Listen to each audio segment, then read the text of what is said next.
Ju njohim me edicionin informativ të lajmeve. Kjo është Radio 7. Agjencia e Aviacionit në Maqedoninë e Veriut paralajmëron sindikatën e punëtorëve të saj se nuk do të lejojë të ndalet kontrolli i trafikut ajror. Krerët e agjencisë reaguan pas paralajmërimeve se një pjesë e udhëheqjes së sindikatës profesionale ka njoftuar për grevë dhe mbylljen e qiellit më 20 dhe 24 tetor. Nga agjencia thonë se puna e kontrollit të trafikut ajror nuk duhet dhe nuk mund të ndalet në asnjë rrethant për shkak të rrezikut për sigurinë e të gjithë qytetarëve.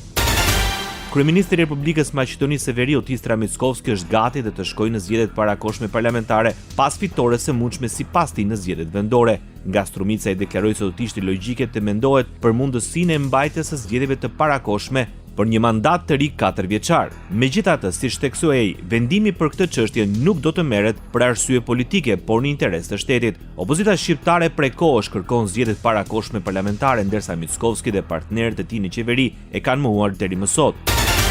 Arrestohet në Maqedoninë e Veriut bashkëshortja e mjekut Zekeria Shaini, i plagosur pak ditë më parë gjatë fushatës për zgjedhjet vendore 2025.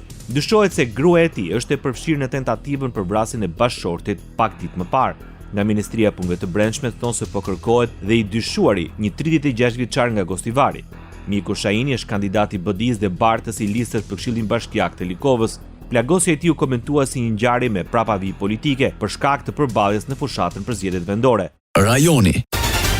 Shqipëria përballet çdo 3 minuta me sulme kibernetike. Konfirmimi vjen nga kryeministri i Shqipërisë në konferencën kibernetike të NATO-s që mbahet në Tiranë. Në këtë kushte Edi Rama theksoi nevojën e bashkëpunimit kundër luftës kibernetike.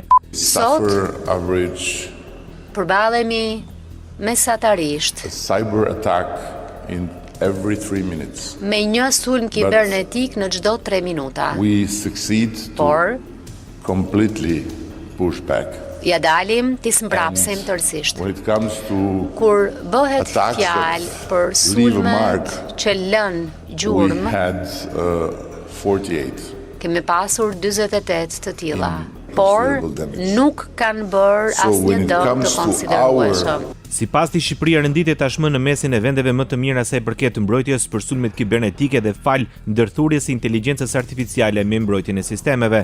E përsëris me krenari jemi mes më të mirëve. Because we have been, I guess, among the very first to combine. Kjo sepse mahamendja kemi qenë mes të parëve fare që kombinuan mbrojtjen kibernetike me inteligjencën artificiale. Ishte Edi Rama.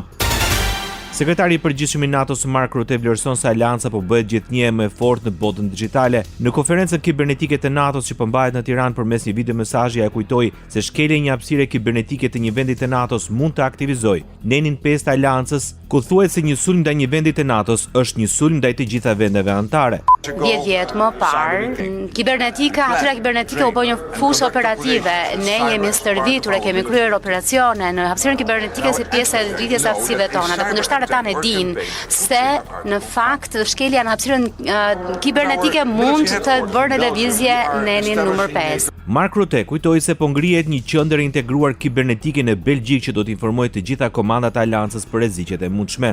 Në Belgjik ne po ngrem një qendër integruar të kibernetikës në NATO dhe natyrisht kjo do të informojë të gjithë komandat e NATO-s për kërcënimet e rreziqet në hapësirën kibernetike, duke përfshirë edhe infrastrukturën kritike civile ushtarake. Tha përmes një videomesazhi Mark Rutte. Radio 7, zëri pozitiv i qytetit.